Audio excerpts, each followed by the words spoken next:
একজন আপু পটি ট্রেনিং নিয়ে জানতে চাচ্ছিলেন। সো পটি ট্রেনিংয়ের অনেকগুলো প্রসেস আছে। তার মধ্যে আমি আজকে শুধু শেয়ার করব যেটা আমি আমার মেয়ের জন্য ফলো করেছি। বিকজ আমি দেখেছি যে সেই প্রসেসটা এফেক্টিভ, আর ওটা আমি একদম নিজ হাতে করিয়েছি, সেজন্য আমি সেটা শেয়ার করব। বাট এটা ডিপেন্ড করে আপনার বাচ্চার সিচুয়েশন কি।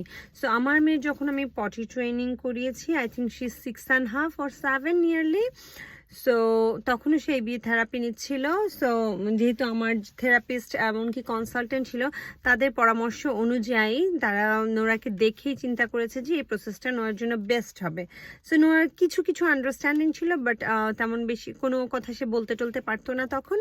সো তখন আমরা তাকে কি করেছি, আমি বলি যে প্রথমে আমরা কিভাবে সেটা শুরু করেছি। প্রথম যেদিন আমার থেরাপিস্ট আসলো, সে কি করলো, তার ফেভারিট ড্রিঙ্ক নিয়ে বসলো। মনে করেন সেটা তার ফেভারিট 2-3 কাইন্ড অফ জুস হবে, ওয়াটার হবে, এগুলো নিয়ে সে বসলো। বসার পরে সে নোরাকে একটু কিছু করিয়ে একটু জুস খাওয়াচ্ছিল, একটু কিছু করিয়ে ওয়াটারি আইসক্রিম খাওয়াচ্ছিল, একটু কিছু মানে সব ওয়াটারি খাবার দিচ্ছিল। সো এখন কি হলো, এটা তার একটু প্রেশার ক্রিয়েট করুক আর না করুক। তারপর সে 15 মিনিটস পরে বললো যে নোরা লেটস ডু উইভি। উইভি মানে পিপি করা। সো যখন সে বললো যে লেটস ডু উইভি, তো আমরা নোরাকে গাইড করলাম টয়লেটে নিয়ে যাওয়ার জন্য। নোরা টয়লেটে বসলো। সে যেহেতু টয়লেটে বসলো, আমরা বললাম যে খুব ভালো, আর well done Nora, you sit on the toilet. So but আমরা একটা চকলেট নিয়ে উপরে গেলাম, যে বললাম যে যদি তুমি পিপি করো তাহলে তুমি চকলেট পাবা। সো দেখা গেলো যে তার পিপি আসলো না। তারপর সে আবার কাম ব্যাক করলো, আবার আমরা তার সাথে একটু কাজ করলাম, এটা সেটা করলাম। ইন দ্য মিন টাইম আমরা তাকে প্রচুর ফ্লুইড খাওয়াচ্ছিলাম।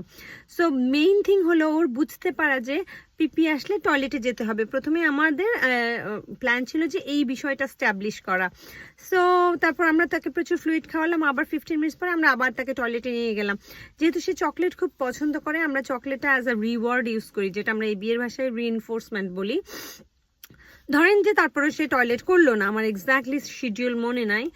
তারপর আবার 15 মিনিটস আমরা আবার তাকে প্রচুর ফ্লুইড খাওয়ালাম, তার পছন্দের ফ্লুইড খাওয়ালাম।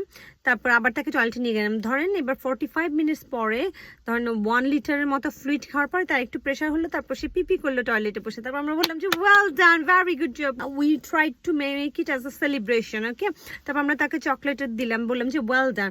সো দেখা যায় যে দিনে 4 থেকে 5 ঘন্টা তাকে আমরা এই ট্রেনিংয়ের মধ্যে রাখলাম, বাকিটা সময় একটু ফ্রি রাখলাম।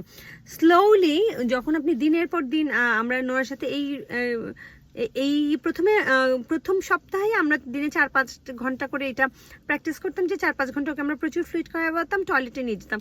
সো শি স্টার্টেড আন্ডারস্ট্যান্ডিং যে তার পিপি আসলে তাকে টয়লেটে বসতে হবে। ঠিক আছে, এটা বিল্ড আপ হওয়ার পরে আমরা তার পুরো দিনের ট্র্যাক রাখা শুরু করলাম। পুরো দিনের ট্র্যাকটা আমরা কিভাবে রেখেছি, যখনই আমরা তাকে এভরি হাফ অ্যান আওয়ার, আর I think 45 minutes to 1 hour, every 1 hour আমরা তাকে টয়লেটে নিয়ে বসাতাম, বলতাম যে পিপি করো। সে যদি পিপি না করতো দ্যাটস ফাইন, আর যদি সে পিপি করতো আমরা তাকে চকলেট দিতাম, বলতাম যে খুব ভালো করেছো। সো সে কি শিখলো যে তারপর তার প্যান্টটা শুকনো থাকা শুরু করলো, কারণ ওয়েট ফিলিংসটা সে ভুলতে শুরু করলো, কারণ সে প্রত্যেক হাফ আওয়ারে সে টয়লেটে বসতেছে।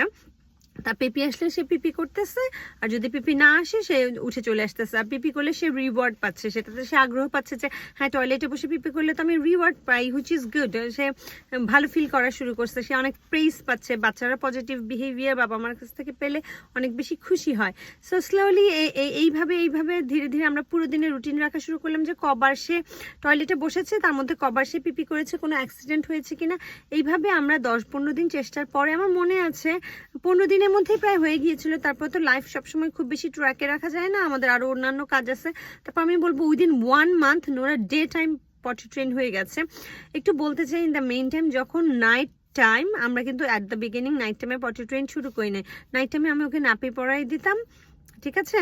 আবার নাইট টাইমে পটি ট্রেনিং রুটিন আলাদা, ওটা আমি পরে স্ট্যাবলিশ করেছি। বাট ডে টাইমে আমি এইভাবে করে নোরাকে স্লোলি পটি ট্রেন করে ফেলেছে। Within 1 month she is trend.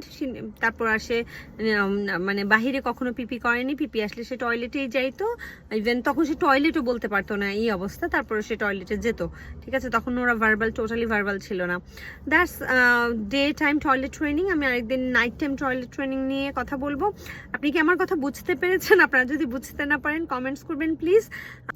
যাদের যাদের বাচ্চা উইদিন 10 বছরের মধ্যে পটি ট্রেন হয়ে গেছে তারা ইয়েস লিখবেন প্লিজ।